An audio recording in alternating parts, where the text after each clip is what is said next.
কিছুদিন আগে ভারতের এক বিজেপি নেতা বাংলাদেশ দখলের হুমকি দিয়েছেন। তাই আজ আমি আপনাদের জানাবো বাংলাদেশ দখলে ভারত কতটুকু সক্ষম সে বিষয়ে। চলুন তাহলে শুরু করা যাক। ভূ অবস্থানগত দিক দিয়ে বাংলাদেশ এমন একটা স্থানে যার গুরুত্ব অপরিসীম। সেটা যেমন প্রতিবেশীর কাছে তেমনিভাবে আন্তর্জাতিক মহলেও। বাংলাদেশের তিন দিকে ভারত ও একদিকে মিয়ানমার এবং বঙ্গোপসাগর। সেই হিসেবে বলা যায় দেশের 85% সীমান্ত ভারতের সাথে, 10% মিয়ানমারের সাথে এবং 5% সমুদ্রে রয়েছে।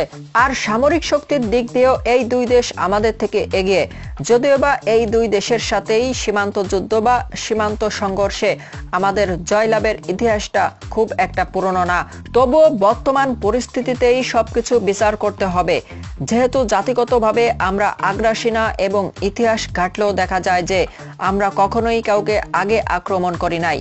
তাই যদি ধরে নেই কোনো পরিস্থিতিতেই প্রতিবেশী রাষ্ট্র আমাদের আক্রমণ করে তবে কি ঘটবে, যদি ভারত আক্রমণ করে তবে কি ঘটবে।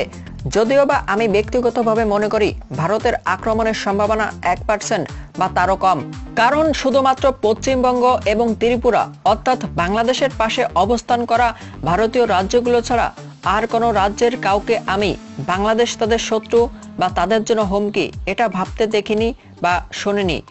ভারত তাদের শত্রু বা মাথা ব্যথা হিসেবে পাকিস্তান ও চীনকেই দেখে। তো ধরেই নিলাম বাংলাদেশের সাথে কিছু একটা নিয়ে ভারতের সংঘর্ষ শুরু হয়ে গেল, তো সেই ক্ষেত্রে ভারত কতটুকু সামরিক শক্তি ব্যবহার করতে পারবে বাংলাদেশের বিরুদ্ধে। তো ধরেই নিলাম বাংলাদেশের সাথে কিছু একটা নিয়ে ভারতের সংঘর্ষ শুরু হয়ে গেল, তো সেক্ষেত্রে ভারত কতটুকু সামরিক শক্তি ব্যবহার করতে পারবে বাংলাদেশের বিরুদ্ধে। আপনি জানেন কি ভারতীয় সামরিক শক্তির মোটামুটি 70% বা তারও বেশি মোতায়েন করা আছে পাকিস্তান ও চীনকে কাউন্টার করতে ওই সকল সীমান্তবর্তী এলাকা বা রাজ্যে। আর প্রতিনিয়ত ভারত ওই দুই সীমান্তে সামরিক শক্তি বৃদ্ধি করে চলেছে। একই সাথে পাকিস্তান ও চীন একই কাজ করছে। ফলে ভারত ওই অঞ্চল থেকে সামরিক শক্তি কমিয়ে এনে বিপদে পড়ার বিন্দুমাত্র ইচ্ছা নাই বললেই চলে।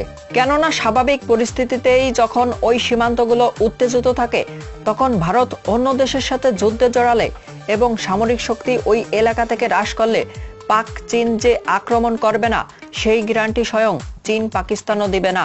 আর নিশ্চয়ই ভারত 10 থেকে 15% সামরিক শক্তি রিজার্ভ করে রেখেছে। আর বিদ্রোহী ও বিচ্ছিন্নতাবাদী সংগঠনগুলোকে ঠেকাতে প্রতিদিন ভারতের কি পরিমাণ ভোগান্তি যাচ্ছে সেটা তো আমাদের চেয়ে ভারতীয়রাই বেশি ভালো জানার কথা।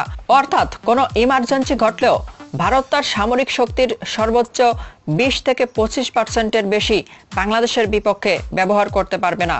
আর সামরিক হামলার গাণিতিক নীতি অনুযায়ী সর্বনিম্ন 1:3, কিছু মতে 1:5 এবং 1:7 নীতিতে হামলা করা যায়।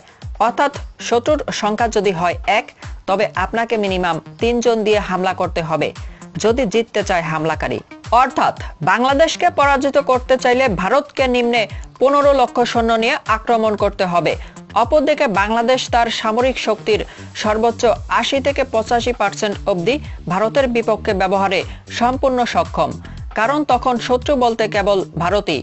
আর যদি কোনোভাবে মিয়ানমার বাড়াবাড়ি করে বা কিছু করতে চায় তবে তাদের সীমান্তেই ঠেকানোর জন্য বাংলাদেশের 10% সামরিক শক্তি যথেষ্ট। আর সবচাইতে বড় কথা হলো ভারত বাংলাদেশকে আক্রমণ করলে শুধুমাত্র নিয়মিত বাহিনীর ব্যবহার করতে পারবে, রিজার্ভ নয়। কারণ রিজার্ভ বাহিনী আক্রমণ করার জন্য প্রশিক্ষিত না। পক্ষান্তরে বাংলাদেশ তার নিয়মিত বাহিনীর পাশাপাশি সম্পূর্ণরূপে রিজার্ভ ফোর্স তো ব্যবহার করতে সক্ষম, পাশাপাশি দেশের কোটি কোটি মানুষের সাহায্য তো আছেই। যুদ্ধের কলাকৌশল ও গেরিলা যুদ্ধে বাংলাদেশ কতটা দক্ষ তা পৃথিবীর অনেক দেশই জানে। তাই এতটুকু ভরসা করতে পারি যে দেশের সার্বভৌমত্ব রক্ষা করা সম্ভব হবে ইনশাআল্লাহ। তবে হ্যাঁ, যুদ্ধ যেহেতু বাংলাদেশ সীমান্তে বা দেশের মাটিতে হবে এবং আমাদের এয়ার ডিফেন্স সিস্টেম দুর্বল হবার কারণে ক্ষয়ক্ষতি আমাদেরই বেশি হবে। যদিও বা 2022 সালের ভেতর এই সমস্যার 50 থেকে 60%ই সমাধান হয়ে যাবে। আর হ্যাঁ, কেউ বোকার মতো পারমাণবিক অস্ত্রের কথা তুলবেন না, কারণ এটা একবিংশ শতাব্দী। এই যুগে পারমাণবিক অস্ত্র ভয় দেখানোর বস্তু ছাড়া কিছুই না।